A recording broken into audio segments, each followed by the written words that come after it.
Pada pertemuan yang lalu kita membahas tentang masalah khulu', yaitu seorang istri menggugat cerai suaminya dengan membayar tebusan kepada suaminya sesuai yang disepakati. Jadi begini ya, ada 3 permasalahan yang perlu kita ketahui ya di dalam masalah gugatan cerai, masalah perceraian maksudnya. Yang pertama ada yang namanya tolak. Nah, ini kemarin saya belum terangkan secara lengkap ya. Jadi 3 ini. Pertama tolak. Tolak ini adalah gugatan cerai dari suami. Jadi suami yang menggugat cerai istrinya.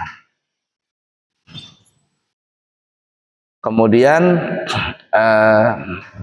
kalau tolak ini, sang suami itu boleh untuk merujuk kembali kepada istrinya, dan itu masih diberikan dispensasi di dalam talak 1, talak 2, selama iddahnya si perempuan itu belum selesai.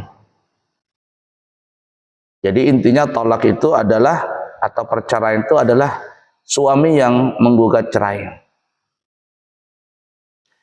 Sedangkan khulu' adalah sang istri yang menggugat cerai suaminya. Ketika sang istri ini merasa tidak tenang lagi dengan suaminya, mungkin ada KDRT atau apalah dan macam-macam ya, yang bisa dikatakan itu bisa menyakiti perasaan sang perempuan itu dengan alasan syar'i. Sang istri meminta cerai dengan membayar tebusan, kepada suaminya. Berapa sepakatinya? Yang disepakati yaitu, kalau sang istri bilang, kalau suami kamu boleh bercerai katanya, tapi harus bayar sama aku 10 juta umpama. Sang istri menyetujuinya, bayar, selesai. Hakim yang memutuskan. Nah, khulu' ini tidak bisa rujuk. Tidak bisa rujuk baik di masa iddah ataupun selesai iddah. Tidak bisa rujuk. Alias kalau sang suami ini ingin menikah lagi kepada istrinya, mesti nikah baru. Yakni perlu saksi 2 orang, diperlukan lagi wali sang perempuan, ijab kabul, mahar, dan kalau seandainya kepingin membuat pesta baru ya silakan saja. Jadi khulu' ini tidak bisa rujuk. Kalau ingin rujuk, nikah baru. Kemudian yang ketiga, nah ini yang kemarin belum sempat kita terangkan, adalah fasakh. Fasakh ini bukan juga cerai, bukan juga khulu', tapi memang rusak nikahnya. Nikah itu rusak. Karena dia rusak berarti ya tidak ada pernikahan. Tidak ada pernikahan. Umpama ada sesuatu yang tidak sempurna syarat dan rukun dalam pernikahan, maka ini ya fasakh. Fasakh itu ya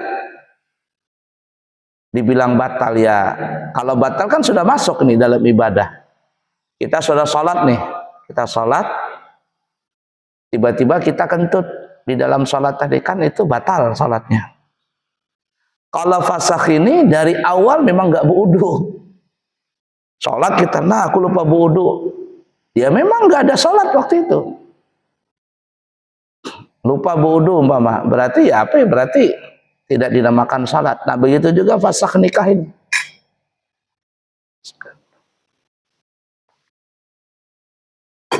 Cuman fasakh nikah ini ya hakim yang memutuskan, artinya ini batal pernikahannya, bukan batal yang memang fasakh. Kalau batal itu ya seperti tadi sholat, kita berwudu semuanya lengkap, tiba-tiba kita di tengah sholat buang angin, batal sholat kita. Tapi umpama kita sudah masuk 2 rakaat, dari rakaat 1 sampai rakaat 2 itu terjadi pahala, sudah dapat pahala kita. Jadi nggak sia-sia kita, cuman batal saja. Nah, lain fasakh. Kalau fasakh ini dari awal nggak berwudu, umpama ya, sholat kita. Nah, di sini dilihat kalau seandainya kesengajaan, memang nggak berwudu nih ya, lalu sholat, haram hukumnya. Haram.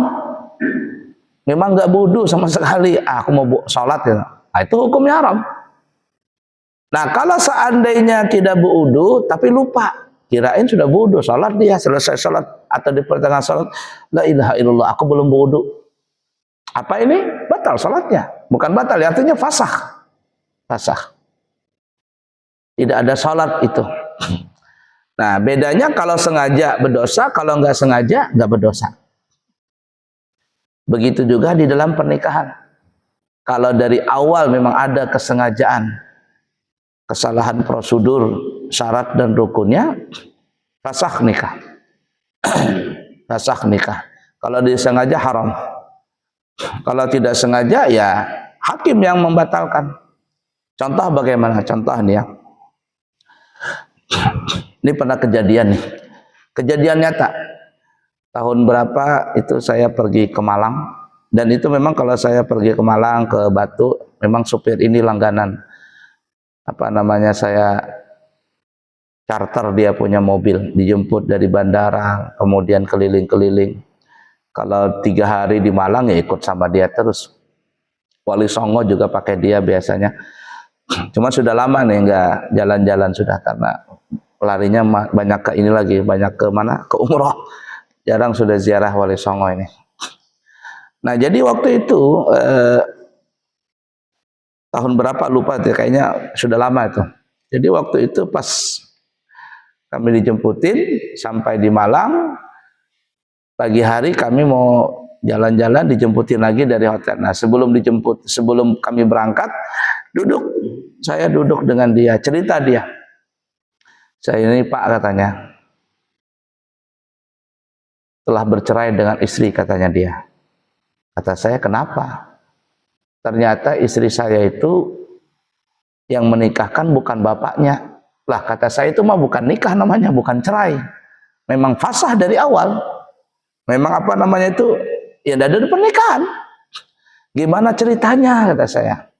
Jadi gini, istri saya ini katanya dulu diambil angkat sama orang begitu, entah masih keluarganya atau apa, wallahualam. Dibesarkan sampai besar. Mau menikah, maka bapak angkatnya ini yang menikahkan saya. Bapak angkatnya ini yang menikahkan saya. Ini hati-hati yang punya anak angkat ya. Tidak sekali 2 kali terjadi masalah itu. Dinikahkan sama bapak angkatnya. Padahal waktu ngantar pengantin ini, itu di mobil, bapak aslinya ada di situ. Bapak aslinya ada. Bapak aslinya ada di situ. Cuman ya tadi, sampai waktu akad nikah bapaknya nggak mau menikahkan. Dan tidak ada kejadian, tidak ada yang tahu masalah itu. Mungkin anak ini sudah dimasukkan di kartu keluarga bapak angkatnya ini. Nah, terjadi pernikahan sampai punya anak. Saya lupa anaknya itu perempuan kah laki. Pokoknya sudah punya anak waktu itu. Setelah berjalan waktu, dia melihat gelagat istrinya ini nggak baik. Ada sifat nggak baik gitu. Dan dia tahu ternyata, ditambah lagi ternyata dia tahu suaminya ini, supir ini, saya ini, bahwa yang menikahkan dulu bukan bapak aslinya. Apa yang terjadi? Padahal sudah buku nikah keluar, sudah ada buku nikah resmi. Gugat dia, ini salah ini. Ya sudah, fasakh. Fasakh. Nah, tapi ini perempuan ini nggak tahu juga, si anak perempuan ini nggak tahu juga. Yang tahu kan keluarga yang dari bapak angkatnya, bapak aslinya. Ah, ini kasihan ini seperti ini. Fasakh, kata saya itu fasakh namanya. Artinya memang tidak ada pernikahan. karena prosedurnya salah ya salah. Salah semuanya. Nah akhirnya ya sudah pisah begitu. Dan dia menyesal banget suami ini, kenapa saya kok sampai digitukan, saya kayak ditipu begitu. Nah, yang dia tidak ada niat ingin, ya bahasa kasarnya berzina, ternyata ada perzinahan. Tapi nggak sengaja, tidak ada kesalahan dari pihak suami, tidak ada juga kesalahan dari pihak istri, kesalahan dari keluarganya yang menutupi apa namanya itu, perwalian itu. Nah, ini hati-hati nih. Datang ke pengadilan fasah. Nah itu anaknya itu bang ya, kalau seandainya nanti perempuan ya wali hakim. Kalau dia ini menikah kebesar, wali hakim.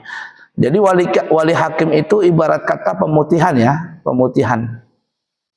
Nah, jadi kalau umpama ada seorang perempuan berzina atau naudzubillahi min dzalik, nasallallahu wal afiyah, diperkosa dan sebagainya, pokoknya hasil anak yang bukan halal gitulah.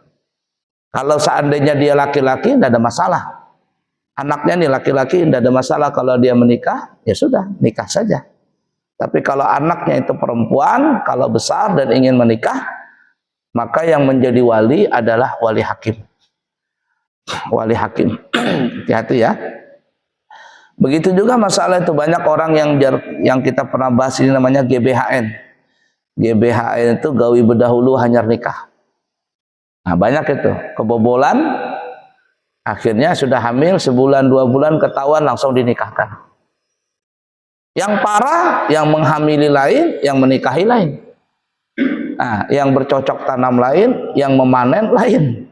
Ini parah lagi nih. Oh, kemudian besar anaknya itu yang perempuan tadi ini nggak bisa yang menikahkan bapaknya, walaupun itu darah dagingnya, DNA-nya pas, semuanya pas, tapi nggak bisa. Kenapa? Karena anak itu dihasilkan di luar nikah, hamil di luar nikah. Jadi yang menikahkan itu wali hakim. Ini harus hati-hati nih, ya kejadian-kejadian apalagi zaman sekarang ini, naudzubillahi min dzalik. Nasallallahu salamu wal afiyah. Banyak sekali perzinahan di mana-mana. Nah, yang anak itu nggak ada salah. Anak itu nggak bisa disalahkan. Yang salah itu orang tuanya. Tapi yang namanya hidup tetap terus berjalan. Nah ya tadi, kalau seandainya anak itu perempuan besar ingin menikah, maka yang menjadi walinya wali hakim. Jadi wali hakim ini kalau ibarat kata pemutihan. Setelah dinikahkan sama hakim, melangsungkan pernikahan, terlaksana pernikahan tadi, ya sudah selesai. Arti selesai itu hidupnya berjalan lagi. Kemudian nanti punya anak lagi, kalau dia anaknya perempuan, yang menikahkan ini nanti adalah bapaknya. Jadi ibarat kata itu ya apa, pemutihan atau balik nama lah atau apalah istilahnya itu. Jadi kalau si anak zina ini menikah, kemudian dia punya anak lagi, sudah. Anak yang berikutnya ini adalah bapaknya lagi yang menikahkan, bukan wali hakim. Nah, jadi wali hakim itu ya bahasa kitanya pemutihan ya. Makanya dulu pernah ada wacana di Balikpapan. Ada wacana di Balikpapan dulu ya, waktu kami menjadi penghulu. Itu rencananya setiap anak perempuan yang pertama, anak pertama perempuan kalau ingin menikah itu yang menikahkan wali hakim. Dulu pernah ada wacana seperti itu. Tapi akhirnya banyak yang menentang. Ya sudah, akhirnya nggak dilaksanakan itu. Nah sekarang untungnya, ya setengah untung, dibilang setengah untung ya untung. Apa itu, tidak ada lagi penghulu. Sebenarnya kan penghulu itu kan cuman kepala KUA. Kalau yang kemarin yang tahun berapa itu ada penghulu di Kelandasan, Ilir, Ulus, Pinggan Baru, Pinggan macam-macam itu. Itu sebenarnya bukan penghulu, itu sebenarnya cuman pencatat nikah. P3N apa bahasa kitanya, pencatat apa nikah itu. Cuman tukang catat saja. Tidak ada kewajiban untuk menikahkan. Cuman terkadang keluarganya ini minta menikahkan si penghulu ini. Si penghulu ini sebenarnya dia tidak ada kewajiban untuk menikahkan, dia cuman hanya menulis saja. Nah tapi ya ala kulli hal, penghulu sambung itu bukan wali hakim. Yang wali hakim itu adalah kepala KUA. Nah itu contoh, kita kembali ya, contoh fasakh nikah.